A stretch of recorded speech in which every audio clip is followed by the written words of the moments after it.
Kalau kata guru saya, kalau pengen untung jangan buka pondok, jangan buka pesantren, tapi buka toko. Ya Pak ya. Jadi pondok nggak bisa dihitung dari untung rugi, nggak bisa. Rumus itu nggak langsung. Kiai-kiainya kalau matre, pesantrennya pasti gagal. Mengapa Lirboyo itu punya santri dari seluruh mancanegara sampai puluhan ribu, dan santri alumninya mendirikan pondok pesantren rata-rata? Karena memang punya masyayikh yang ikhlas, tidak mengejar dunia, tidak membisniskan pondok pesantren. Pesantren itu tidak dihitung dari profitnya, tapi dilihat dari keberkahannya. Itu yang terpenting.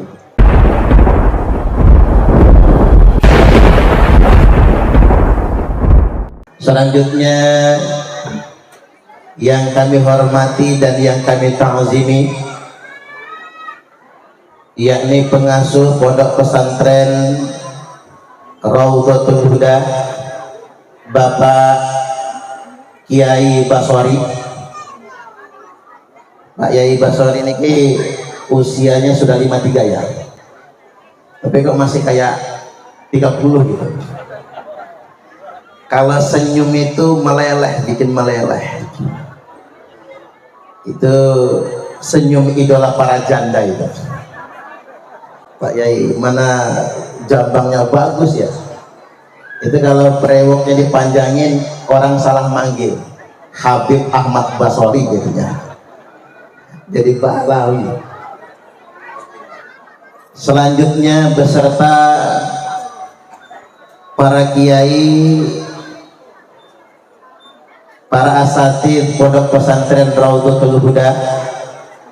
Selanjutnya membersamai kita juga ketua pimpinan daerah Kabupaten Pringsewu Perjuangan Wali Songo Indonesia, Yai Kiai Haji Nasihuddin, beserta jajaran rombongan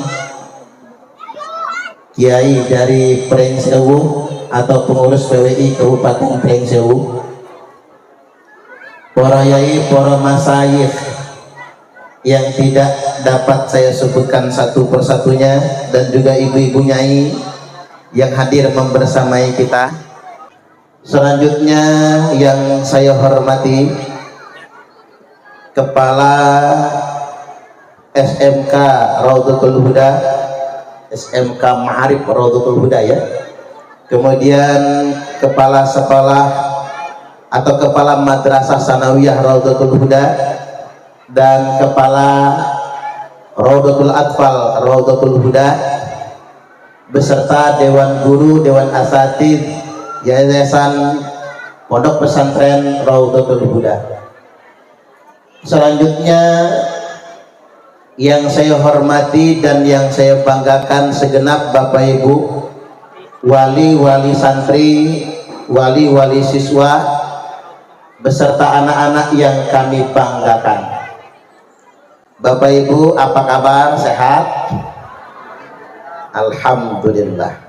Ini saya tadi sudah pakai baju warna hijau, tapi untung saya salin, karena baju saya yang warna hijau itu persis dengan warna kursi ini.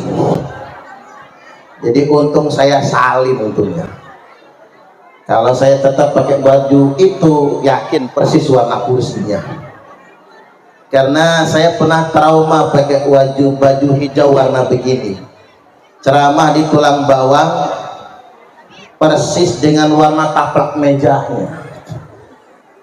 Sampai dasarnya aja mirip itu. Enggak ada bedanya. Baik hadirin wal hadirat, Bapak Ibu rahimakumullah, sudah jam 11:15. Saya mah kalau ceramah nggak lama-lama Bu, maklum ibu-ibu mah udah dari pagi ya, jadi sudah menyaksikan serangkaian kegiatan, bahkan sudah ada yang sejak 3 hari yang lalu. Jadi kita ambil pokok-pokoknya saja, ambil hikmahnya saja juga nggak mesti berat-berat. Hanya saja saya mengapresiasi perjuangan Yayasan Pondok Pesantren Raudhatul Huda yang merintis pesantren sampai sedemikian rupa. Dan memang Bapak Ibu, Lampung adalah salah satu kawasan kampium pondok pesantren. Jumlah pondok pesantren terbanyak itu nomor 1 Jawa Barat. Halo? Halo? Jawa Barat, nggak kekejar itu Pak. Jumlah pesantren di Jawa Barat itu sudah 8.000 lebih. Sekarang yang peringkat 2 Banten sekarang. Banten sudah ranking 2 jumlah pesantren terbanyak, karena banyak kobong-kobong itu. Bahkan banyak pondok-pondok salaf yang tidak mendaftar ke pemerintah, borok-borok ijob gitu. Jangan-jangan Pak Kadesnya aja nggak tahu ada pesantrennya, saking banyaknya di Banten. Yang nomor 3 Jawa Timur. Loh, mengapa Jawa Timur malah nomor 3? Karena di Jawa Timur itu tak terlalu banyak sebagaimana Jawa Barat, tapi gede-gede. Lirboyo dihitung satu pesantren, jumlah santrinya 46.000 sampai 60.000 satu pondok. Jadi dihitung satu pesantren, makanya Jawa Timur peringkat ketiga. Yang peringkat keempat yakni Jawa Tengah. Yang peringkat kelima Nangguru Aceh Darussalam. Yang peringkat keenam Lampung. Tepuk tangan buat Lampung. Lampung ini keren, luar biasa Bapak Ibu. Ranking keenam jumlah pesantren terbanyak se-Indonesia. Kemudian jumlah masjid terbanyak nomor 1 Jawa Barat, nomor 2 Jawa Tengah, nomor 3 Jawa Timur, nomor 4 Sulawesi Selatan, nomor 5 Lampung. Tepuk tangan lagi buat Lampung. Masjidnya banyak di Lampung ini.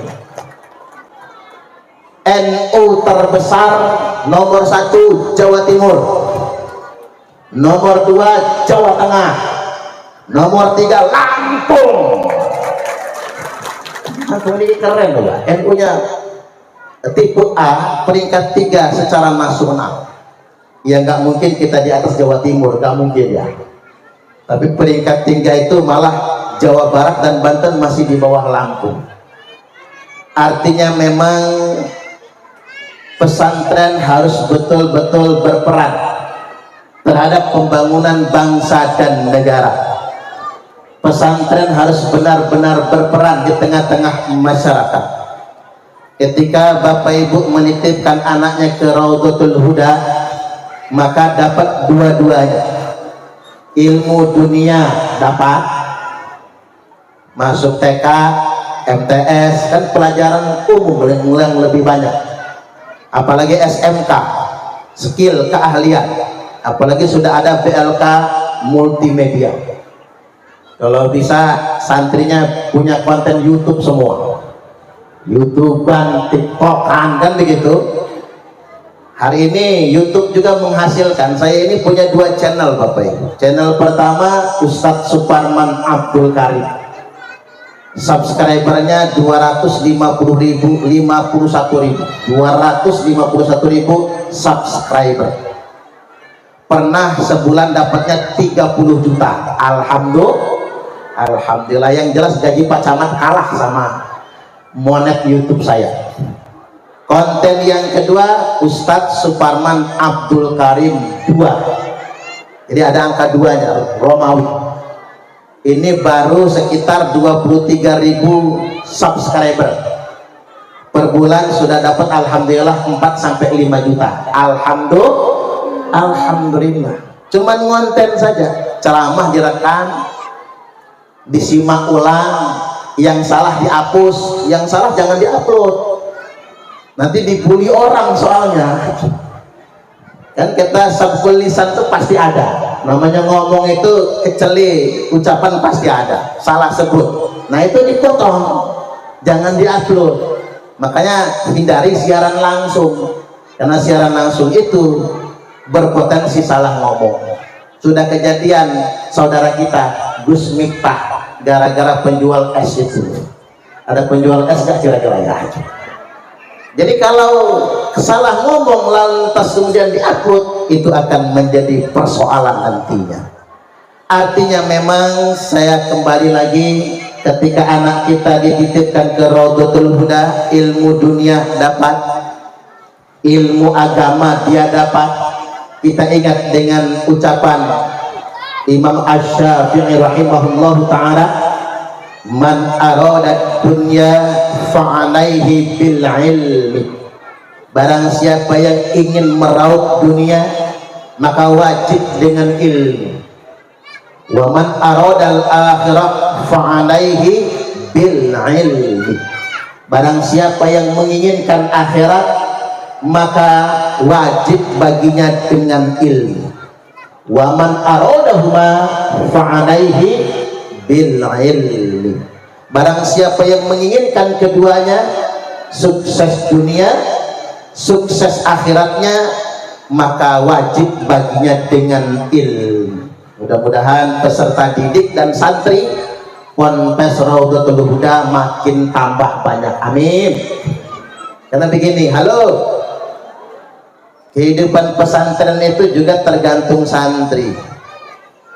Walaupun pesantren itu begini Bapak Ibu, kalau kata guru saya, kalau pengen untung jangan buka pondok, jangan buka pesantren, tapi buka toko, ya Pak ya.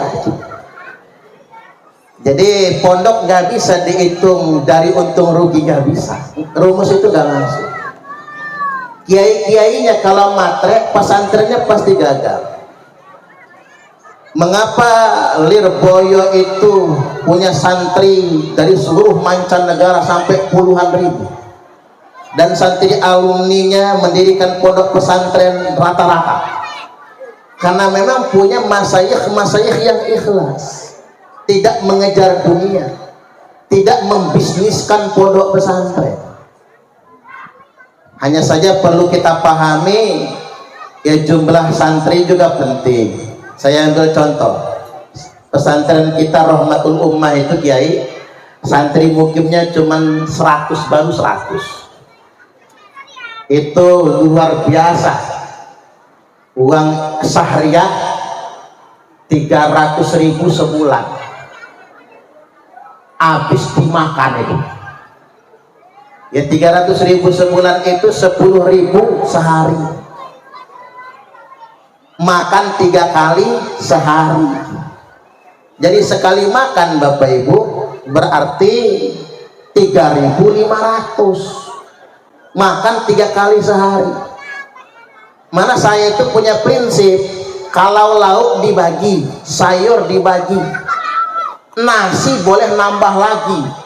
Santri suruh nambah Pak. Subhanallah. Itu nggak bisa, kalau mau dihitung untungnya nggak bisa itu Pak. Memang nggak ada untungnya. Perjuangan yang sungguh luar biasa. Dari 100 santri, kalau bayar semua 30 juta dapatnya sebulan. Kalau bayar semua. Nah alhamdulillahnya yang bayar cuma separoh. Jadi banyak nomboknya, banyak tekornya. Tapi pesantren itu tidak dihitung dari profitnya, tapi dilihat dari keberkahannya. Itu yang terpenting. Nah, saya ingin sampaikan pada kesempatan kali ini, para santri harus berperan dalam membangun bangsa dan negara, dan harus berperan dalam kehidupan bermasyarakat kita. Masalah di masyarakat itu sederhana. Halo, contoh, ini kan mau kurban nih, ribut masjid tetangga saya, ribut masalah kulit hewan kurban, karena ada yang ngotot dijual, ada yang ngotot haram dijual. Ribut Bapak Ibu. Karena yang korban sapi itu 10 ekor sapi, kalau kulitnya dibagikan rata-rata dibuang di tukang sampah, malah jadi bangke. Maka panitia punya inisiatif, jual sajalah. Nah sebagian berpendapat haram, nggak sah kurbannya. Nah yang kayak gini kan masalah sepele. Itulah tugas santri untuk menjelaskan. Ketika ada yang ngutip hadis man ba'a jilda udhiyatihi fala udhiyatalah, barang siapa yang menjual kulit hewan kurbannya maka dianggap tidak ada korban baginya. Nah yang kayak gini kudu santri yang menjelaskan. Kalau cuma khutbah Jumat masalah pak, khutbah Jumat baca hadis ini geger bubar Jumatan. Wong panitia sebelumnya udah biasa ngejual kulit soalnya. Tapi kalau santri kan tidak, man ba'a jilda udhiyati, barang siapa yang menjual kulit udhiyati. Di sini kan ada domir mutasir, ada domir goib. Nyanya di sini kalau dalam bahasa Indonesia kadang-kadang kedengaran, kadang-kadang tidak. Tapi kita kudu ngerti domir, dan ini hanya santri yang tahu. Barang siapa yang menjual kulit hewan kurbannya dewek, maka dianggap tidak ada kurban baginya. Kalau kita baca di Fathul Mu'in, jangankan ngejual kulit, ngejual bulunya saja, maka tidak sah kurbannya. Berarti yang nggak sah kurbannya itu kalau yang menjual kulit sahibul kurban, al-mudahi, orang yang berkurban. Paham? Nah itulah fungsi santri, nggak usah muluk-muluk. Bukan ngomongin pencoblosan mau pilih partai apa, itu mah urusan politik. Santri kudu mencerahkan. Berarti kalau yang ngejual itu orang yang nerima boleh, yang penting bukan yang berkorban. Tapi ingat, saya pernah ditanya, bolehkah orang yang dapat daging kurban karena butuh duit untuk bayar daftar ulang anak sekolah, bolehkah daging kurbannya dijual? Ini kan butuh jawaban fikih Bapak Ibu. Ternyata nih orang yang nanya ini Pak, ngambil kupon dari 10 masjid, ngambil kupon dari satu masjid, daging murninya saja, daging udah akhiran tulang udah dipisah, daging murninya saja dapat 1 kilo. Jadi 30 masjid 30 kilo. Mapas. Kata dia sama bininya, kita nggak usah masak daging, tulangnya aja dimasak. Dagingnya ditimbang dapat 30 kilo, dijual ke tukang bakso. Nah yang demikian boleh kalau dia fakir miskin. Fakir miskin punya hak penuh terhadap bagian hewan kurban, maka si fakir miskin boleh menjual daging tersebut. Biasa harga daging di Bandar Lampung 130.000 per kilo, dijualnya 80.000, cair dia Pak. Dapat 2.400.000, bayar daftar ulang anak sekolah. Tapi ingat, kalau Pak Camat, mentang-mentang camat kan dari semua pokon, kepala pokon ngirim daging kurban misalnya. Mana kalau ngirim camat mah dagingnya bagus-bagus, dapatlah 30 kilo. Oleh Pak Camat 30 kilo dagingnya dijual, haram hukumnya. Karena Pak Camat bukan orang miskin, bukan orang fakir. Beliau menerima kurban bukan sebagai sedekah, tapi menerima korban sebagai hadiah. Artinya masalah-masalah sederhana yang muncul di tengah-tengah masyarakat kita. Makanya Bapak Ibu, agar anak-anak kita bisa menjadi pemecah masalah, kirim ke pondok pesantren. Insya Allah. Halo. Terus geger barusan Pak, saya lihat di media sosial ada mbak-mbak cantik mau cium hajar aswad, lagi hajian nih, mau cium hajar aswad, mendapatkan pelecehan seksual. Ya karena bejubel. Nah ini kan mesti ada yang menjelaskan, Bu, perempuan itu enggak disunahkan cium hajar aswad. Yang sunnah kan bapak-bapak. Perempuan tuh cuman mubah cium hajar aswad, boleh. Artinya begini, nggak perlu sombong. Woi, naik haji, pulang haji pamer, maaf ya, gua cium hajar aswad 17 kali. Nggak ngaruh dengan kemabruran hajinya, nggak ngaruh. Tidak berpengaruh dengan nilai ibadah hajinya. Mau kita berkali-kali cium hajar aswad, perempuan pada dasarnya tidak dianjurkan cium hajar aswad, hanya kebolehan biasa. Nah, demi kehormatan dirinya lebih baik nggak usah motor, Bu. Makanya kalau ibu-ibu ngaji cukup cium tangan suami, pahalanya sama seperti 70 kali cium hajar aswad. Apalagi suaminya hitam persis hajar aswad ya. Makanya buat neng-neng itu yang masih gadis-gadis, kalau cari suami jangan yang putih, jangan yang kuning, jangan yang coklat, hitam aja sekalian, biar ngepasin hajar aswad. Cara ciumnya cium punggung, telapak punggung, emah.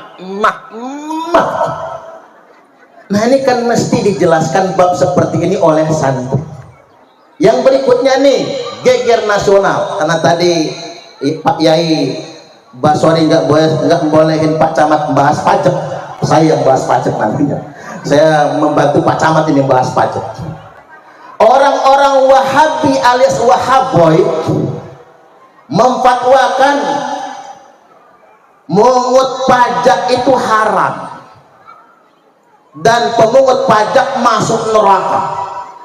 La yadkhulul jannata sahibu maks, tidak akan masuk surga orang yang mungut pajak. Berarti berdasarkan hadis ini Pak Camat nggak masuk surga.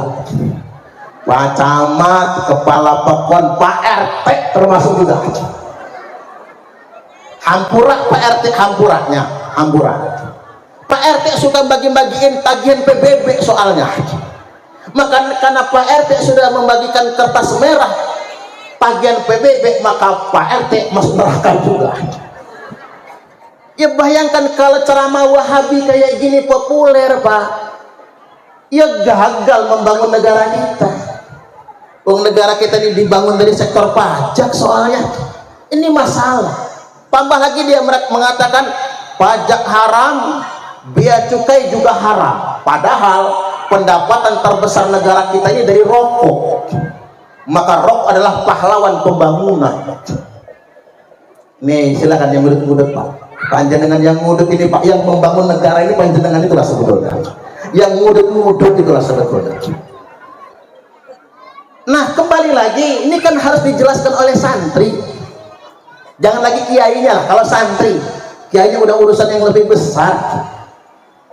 La yadkhulul jannata sahibu maks, tidak akan masuk surga sahibu maks, orang yang suka meminta uang dengan cara maksa, bukan pajak, bukan bea cukai ini Bapak Ibu. Makanya Imam Nawawi rahimahullah ta'ala mensarah hadis ini dalam Sahih Muslim, annal maksa min akbahil ma'as, sesungguhnya al maksa, makanya maksa bahasa Indonesia itu ya dari bahasa Arab itu, annal maksa min akbahil ma'asi, adalah kemaksiatan yang paling jelek. Apa itu? Minta uang dengan cara maksa, nege, malah, bahasa kitanya preman. Jadi hadis ini bukan ngelarang mungut pajak, bukan melarang bayar pajak. Hadis ini adalah tentang preman. Pas betul. Bulan Mei ini pemerintah Republik Indonesia sedang menggalakkan memberantas preman. Apa itu preman? Kalau berdasarkan hadis ini adalah orang yang suka minta duit dengan cara maksa. Berarti kalau ibu-ibu minta duit kepada suaminya maksa, berarti ibu-ibu preman. yakni preman berdaster. Kan preman itu ada 6 kategori. Pertama, preman berdaster ini. Ya gimana nggak ngereman Pak, minta duit nggak kita kasih, emak-emak ini kunci pintu, banting pintu kunci, papa jangan tidur sama mama malam ini. Wih, kasihan suaminya, luar biasa, preman itu namanya. Padahal ibu-ibu ini kalau pengen masuk surga tinggal nerimo lah Bu. Ibu-ibu mau masuk surga nggak? Tak ajarin ya, kalau dikasih suami uang belanja 30 juta sebulan nerimo. Ya iyalah kalau segitu mah 30 juta sebulan, bangun jam 2 pagi ya Bu, langsung masak, langsung nyuci saking rajinnya. Ya kalau suami ada boleh minta Bu, tapi kalau nggak ada yang nggak boleh maksa. Sekali waktu bapak-bapak kalau ada rezeki, mama kadia mama naon aku papa, bapak-bapak rogoh kantong kanan, banting duit 15 juta, jeger. Ini uang apa papa? Ini uang belanja mama, buat beli beras, buat ongkos anak sekolah, bayar token listrik, untuk cicilan kulkas, cicilan motor, cicilan seragam, pengajian. Kira-kira cukup mama? Cukup papa. Begitu bini ngekep duit 15 juta mau nyimpen ke kamar, kata suami nanti dulu mama, masih ada yang kurang. Rogoh lagi kantong kiri, banting lagi 15 juta. Celer. Ini apa lagi papa? Ini bonus untuk mama. Capek mama ngangkang. Ngangkang bayar. Kalau orang Jawa melumah ya. Capek mama ngerumat papa ngurusin anak, bonus 15 juta. 15 juta uang belanja bulanan, 15 juta bonusnya 30 juta. Mau nggak Bu? Mimpi sampai jedut langit lah Bu. Suami nggak ada jangan dipaksa, jangan diancam-ancam, itu namanya preman. Yang kedua, preman kampung, biasanya beraksi individual atau kelompok kecil. Yang ketiga, preman berkelompok, ormas. Makanya saya bersyukur Pak, Laskar Sabilillah itu isinya 80% Kang Banser itu. Alhamdulillahnya baik Laskar Sabilillah dan Kang Banser nggak ada yang mereman gitu mungkin. Mengapa Banser dimaki-maki meneng baik? Karena wasiat para kiai, Banser nggak boleh ngereman. Begitupun Laskar Sabilillah, banyak mantan preman taubat di Laskar Sabilillah itu, tapi nggak ngereman. Jadi jangan sampai ada preman berkedok ormas sampai menjadi berita internasional Pak. Premanisme di Indonesia mengganggu iklim investasi. Karena mengapa? Preman merasa dilindungi. Ngapunten ge, polisi saja sempat takut nangkep loh Pak. Bukan takut sama premannya, takut sama backingnya preman. Premannya ditangkap, masukin penjara, polisinya dimutasi Pak. Kapolsek dicopot, Kapolres dicopot, Kapolda dicopot. Makanya begitu sudah menjadi masalah nasional, jadi berita internasional, baru kemudian negara kita lihat ada Satgas anti premanisme, baru penegak hukum berani bertindak. Negara ini tidak akan pernah maju kalau negara ini takut dengan preman. Oke, preman ormas. Kemudian yang berikutnya, preman berseragam. Ini yang nomor 4, preman berseragam. Seragam dinas resmi ya. Kadang-kadang mohon maaf memanfaatkan seragamnya untuk mengintimidasi masyarakat atau untuk malak. Tapi ingat, niki oknum nggih, oknum TNI, oknum Polri. Ada yang kayak gitu. Kadang-kadang mohon maaf, betul, supir-supir truk yang dipalak Pak, makan nyawa orang, keringet orang. Kadang-kadang nggak seberapa loh, cuman 5.000, 10.000, nggak malu tah. Jadi preman berseragam, mestinya malu. Yang nomor 5, preman berdasi. Ini yang lebih parah ini. Saya camat loh. Kalau tanda tangan, orang sekian setornya. Saya bahas begini karena beliau enggak soalnya ya. Jadi begini Bapak Ibu, ini yang lebih bahaya. Kemarin geger kan di Banten, oknum kadin meras investor sampai 5 triliun loh Pak. Jadi preman-preman berdasi ini lebih bahaya. Hancur negara kita ini. Bukan oleh preman kampung loh, tapi oleh preman-preman berdasi. Ya Pak ya. Bayangkan Bapak Ibu, korupsi sampai 300 triliun. Ada yang lagi baru terbongkar di Pertamina itu hampir 1.000 triliun. Oh, 1.000 triliun itu nolnya berapa itu? Dipencet di kalkulator, error kalkulator. Saking banyaknya itu kalau diberikan cendol semua, seperti kata beliau tadi, tenggelam Lampung ini sama laut cendol. Hilang provinsi Lampung Pak, saking banyaknya. Ini kerjaan siapa? Preman berdasi yang punya jabatan dan kedudukan. Makanya kita hari ini seperti oase di tengah gurun pasir Sahara. Muncul sosok KDM Deddy Mulyadi, Bapak Aing cenah. Bapak Aing ini luar biasa, sampai di Mekah ada orang Arab yang jualan Bapak Aing, sampai di Mekah terkenal Bapak Aing. Loh, mengapa Bapak Aing itu sangat terkenal? Mengapa demikian? Karena dia mengobati dahaga bangsa Indonesia, di mana banyak pejabat yang serakah, banyak pejabat yang korup, banyak pejabat yang tidak peduli dengan rakyat, melupakan janji-janji kampanye. Apa kalau kata orang itu, apa bedanya pilkab sama pilkada? Kalau pilkab lupa jadi, kalau pilkada jadi lupa. Nah, tepuk tangan.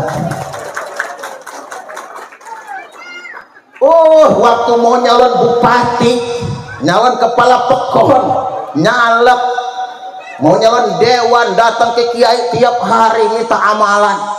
Sama Pak Kiai dikasih amalan ayatul kursi. Begitu sudah duduk, ayatnya hilang, tinggal kursinya. Ini manusia zaman sekarang. Maka dari itu negara ini kalau tidak bisa memberantas preman-preman berdasi, maka kita pun tidak akan bisa menjadi bangsa yang maju. Nah, kemudian yang berikutnya, yang nomor 6, preman berjubah. Jreng jreng, teng teng teng. Preman berjubahnya lebih bahaya, karena dia ngereman pakai atas nama agama. Kemana-mana pakai komis alias gamis, kemana-mana pakai imamah. Udah pakai gamis, pakai imamah, muka agak mirip-mirip Arab dikit, ngaku cucu Nabi. Ini preman berjubah. Datang ke pesantren-pesantren, malah Kiai Basori, Ahmad Basori, ente kaya gara-gara kakek aneh mau ngadain haul, bapak aneh nih, tolong sumbangan haulnya kira-kira berapa cucu Nabi misalnya. Ya, uang yang merah 99 lembar. Banyak Pak, itu mah 10 juta kurang cepet.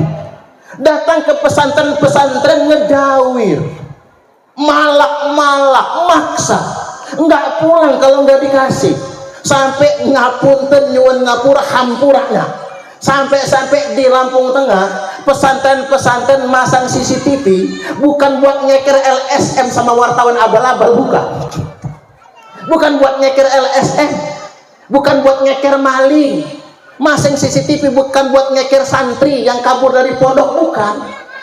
Masang CCTV buat ngeker kalau ada kabib yang datang. untuk minta-minta duit. Sampai segitunya. Ini apa namanya? Preman. Dan salahnya kita orang-orang Nusantara ini dimaki-maki, mereka dihina-hina, mereka kita menang baik, nggak berani ngelawan, takut kuala cucu Nabi cenah. Karena cucu Nabi tadi itu Bapak Ibu. Hanya kita diam. Ingat nggak apa di Banten ada kiai kita yang digamparin itu pakai sendal, malah nangis-nangis. Rasanya ini terjadi. Bahkan di Pringsewu ada kejadian Kang Bansal. Nggak tahu hadir nggak orangnya ya. Kang Bansal istrinya diambil. Dia sudah sampaikan, ini istri saya jangan diambil. Nggak apa-apa kalau istri ente cerai, nikah sama aneh, istri ente hamil, anak itu nanti cucu Nabi nantinya. Sampai akhirnya tergoda juga si istri itu Pak. Si istri tergoda.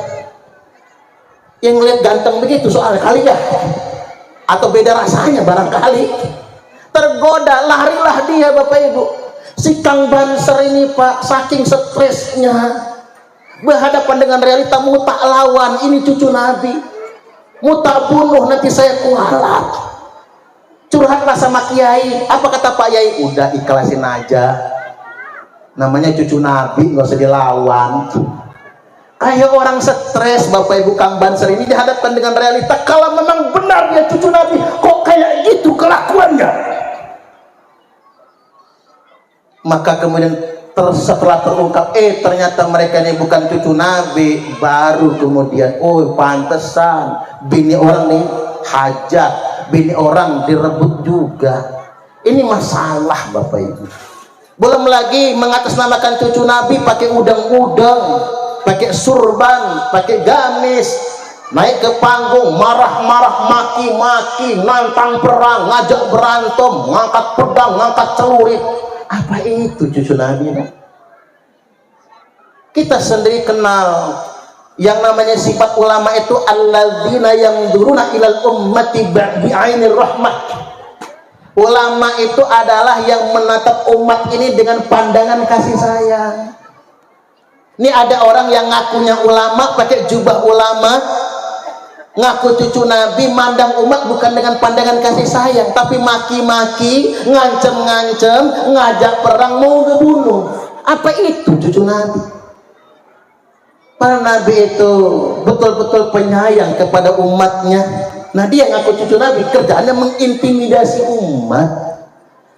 Hampura Bapak Ibu. Kiai saja Pak, kalau mandang umat ini dengan pandangan materi, ini kalau mengundang saya bisa rohnya harus sekian, nggak pantas disebut ulama. Berarti dia memandang umat dengan objek keuntungan. Banyak kiai-kiai kita Bapak Ibu, coba lihat kiai-kiai kita di Banten itu, yang paling terkenal saja misalnya Abu Yamuh tadi, itu dia mau Bapak Ibu begitu. Bahkan dikasih mobil oleh presiden gak dipakai, nggak mau, takut ada subhatnya. Udah dikasih tahu ini uang halal, takut ada subhatnya. Makanya para kiai kita tetap istiqomah dengan cara lama. Coba lihat kiai-kiai di Jawa itu, orang kan mungkin kalau dari jauh melihat Lirboyo itu mondoknya mahal, padahal cuma 300.000 paling banyak per bulannya. Luar biasa Bapak Ibu. Karena mengapa? Ulama sesungguhnya tidak akan pernah melihat umat dari perspektif keuntungan, tapi dia punya beban amanah tanggung jawab untuk mencerdaskan umat.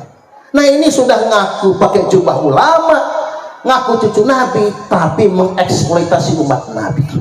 Rasulullah Shallallahu Alaihi Wasallam telah bersabda, abghadul ibad ilallah, hamba Allah yang paling dimurkai, hamba Allah yang paling dibenci itu mangkana thawbuhu khairam min amali, barang siapa yang bajunya lebih istimewa daripada kelakuannya, angtakuna thiyabuhu thiyabal anbiya wa amaluhu amalal jabbarin, di mana jubahnya jubah kenabian tapi kelakuannya kelakuan preman.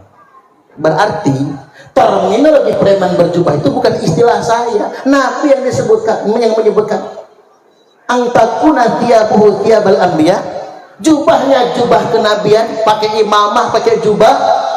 Wa amaluhu amalal jabbarin, tapi kelakuannya kelakuan preman. Jadi hari ini kita juga mesti waspada, bukan cuma dengan preman berdasi, bukan cuma dengan preman ormas, preman kampung, tapi juga dengan preman berjubah. Panjang bahas preman ini Pak. Gara-gara tadi itu hadis tentang pajak, jadi Pak Camat nanti ini jadi referensi. Kalau Pak Camat berhadapan dengan warga yang malas bayar pajak, mengatakan bayar pajak haram pakai hadis ini, hadis itu bukan tentang pajak, tapi tentang preman. Jenisnya adalah pungutan liar, pungutan tidak resmi atau pungutan di luar aturan. Halo? Dikit lagi. Bapak Ibu hadirin wal hadirat rahimakumullah. Yang berikutnya saya ingin ingatkan, kita ini sedang dihadapkan dengan tantangan zaman yang sungguh luar biasa. Zaman dimana kita harus berpikir ulang, memilihkan tempat pendidikan terbaik untuk putra putri kita semua. Pergaulan bebas sudah merajalela. Narkoba Pak, halo,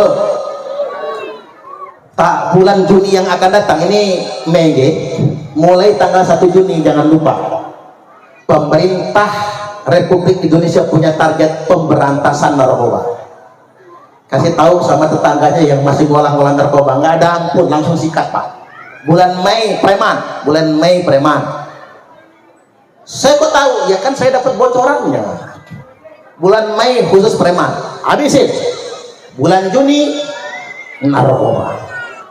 Narkoba ini kalau dulu Bapak Ibu di kota-kota saja, tapi zaman sekarang narkoba itu sudah masuk kampung. Kalau kita bicara tentang narkoba tuh di sana, tapi zaman sekarang narkoba mengintai di rumah-rumah kita sendiri. Bahkan yang pakai narkoba ini sudah lintas generasi, mulai dari anak SD sudah pakai narkoba. Ada ibu-ibu, halo, ada ibu-ibu nganter anaknya ke saya untuk diruqyah Pak. Saya ngapa Bu anaknya diruqyah? Ini anak saya kesambet Pak Ustadz, kesambet gendruwo. Lo kok sampai yang tahu kata saya? Ini sudah diruqyah oleh kiai bahkan 10 ustadz, nggak mempan. Ini kata saya jinnya hebat banget ini. Ini jangan-jangan jinnya jin modern ini. Jin kuno sama jin modern beda Bu. Kalau jin modern ini dibacakan Fatihah nggak mempan, dibacakan ayatul kursi jinnya malah hafal, ikut membaca juga. Dibacakan surah al-jin, jinnya malah nantang. Apa kata jinnya? Gua nggak takut sama ustaz, gua takutnya sama tukang permak lepis, karena ada tulisannya permak jin segala jenis. Iya juga ya. Begitu saya ruqyah Bapak Ibu, pantesan di ruqyah nggak mempan, bawa kiai anu nggak mempan, bawa kiai anu nggak mempan. Ternyata ini bukan jin. Loh kok anak saya ngomong Pak Ustadz? Ya nggak tahu kata saya. Akhirnya saya ajak ke rumah sakit jiwa kurungan nyawa itu Pak, karena angong. Sampai di sana apa kata dokter setelah diobservasi seminggu 2 minggu? Hancur sarafnya gara-gara kebanyakan ngelem iPhone. Ganja tak terbeli, sabu tak terbeli, iPhone diembat. Nah yang mau ngelarang pakai iPhone siapa Pak? Wong warung-warung jualan iPhone semua. Ini masalah di negeri kita. Yang pakai narkoba ini sudah lintas profesi. Lurah di Bandar Lampung mimpin rapat sambil nyabu ke gerbang. Bupati Ogan Ilir Sumatera Selatan di rumah dinas bupati digerebek pakai pesta sabu-sabu. Oknum hakim dinas di Lampung Barat loh Pak, ditangkap di hotel di kawasan Lampung Utara lagi nyabu hakim yang katanya wakil Tuhan. Oknum jaksa ditangkap gara-gara narkoba. Oknum anggota polisi sampai Jenderal Teddy Minahasa bintang 2 gara-gara narkoba. Nah ini masalah di kita. Makanya pilihkan tempat pendidikan terbaik buat anak-anak kita. Walaupun maaf ini Saya nggak setuju. Ini buat Mas Wapres Gibran Raka Buming Raka pernah mengusulkan anak nakal nggak usah dibawa ke barak militer, tapi anak nakal dibawa ke pesantren. Mapas Pak, pesantren itu bukan tampungan anak nakal. Ya enak aja.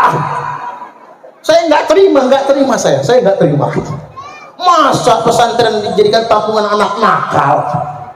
Oke begini Pak Yai Basori, Bapak Ibu, Yai Nasihuddin, Warogus Balau Yai, nggak mungkin Bapak Ibu nolak kalau panjenengan nganter anak ke pondok nakal, orang tuanya udah nyerah didik di rumah, nggak mungkin kan kiainya nolak. Tapi mohon maaf ya Pak, pesantren bukan tampungan buat anak nakal, tapi pesantren tempat mendidik anak-anak kita biar menjadi generasi pewaris ulama. Iya Pak ya, walaupun yang nakal juga diterima, tapi harap maklum kalau ada santri nakal, kiainya jangan disalahkan.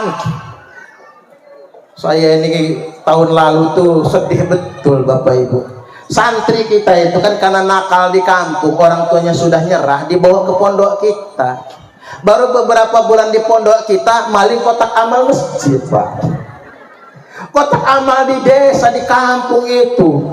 Akhirnya ditangkap, digebukin oleh massa sampai bengep semua. Saya nangis itu begini Pak, iya santri saya ini salah, tapi Pak harus begini kah digebukin santri? Kan masih SMP kelas 1, umurnya baru 13 tahun, kok diginikan? Ini anak. Itu yang ngegebukin tuh hampir tak masukin penjara Bapak Ibu. Teman, untung paman saya kan di Polda, nasihatin saya kalau dipenjarakan yang gebukin santri itu, nanti orang kampung jadi sana jadi musuh sama pondok, jadi kan buasin malakama. Kita biarkan begitu saja, santri udah banyak, emang salah santrinya maling kotak amal, tapi enggak kita tindak lanjuti Bapak Ibu. Alangkah zolimnya sama santri. Makanya hampura nih, mohon maaf, apalagi kalau orang Banten mas, saya percaya orang Banten itu ahli pondok semua Pak.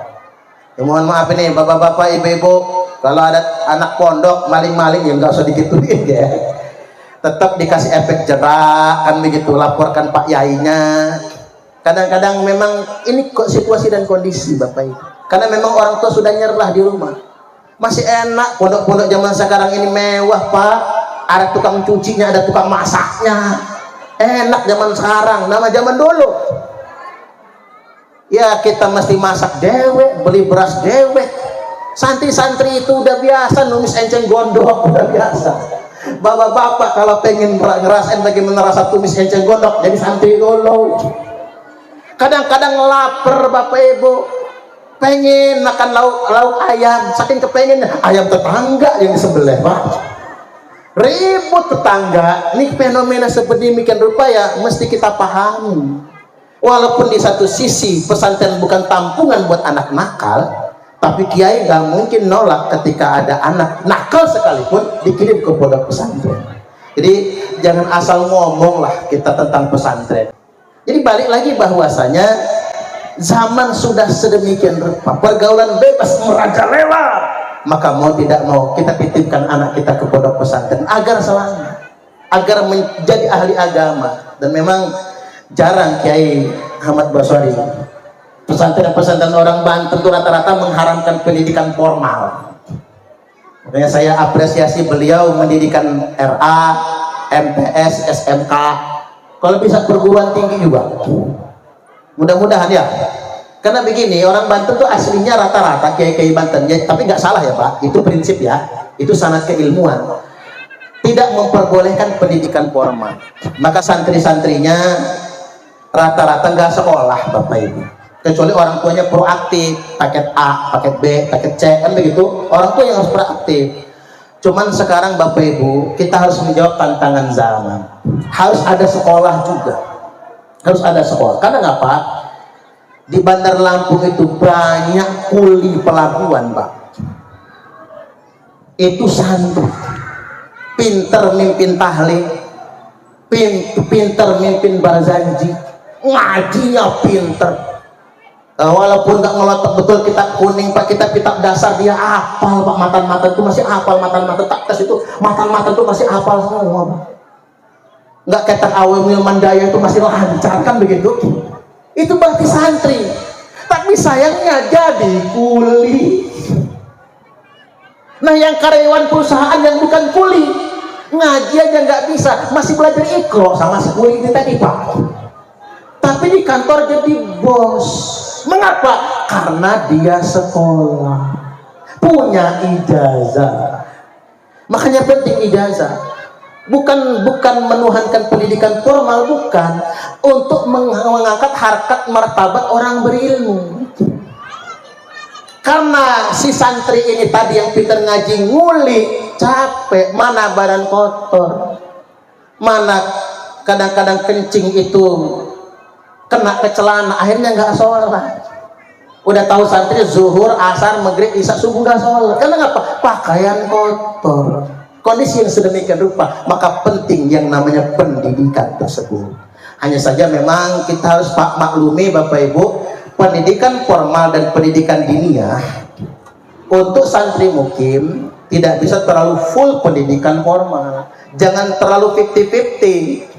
50% umum, 50% agama. Nggak dapat dua-duanya, percayalah sama saya. 50% umum nih, 50% agama, nggak dapat dua-duanya. Maka harus takhasus.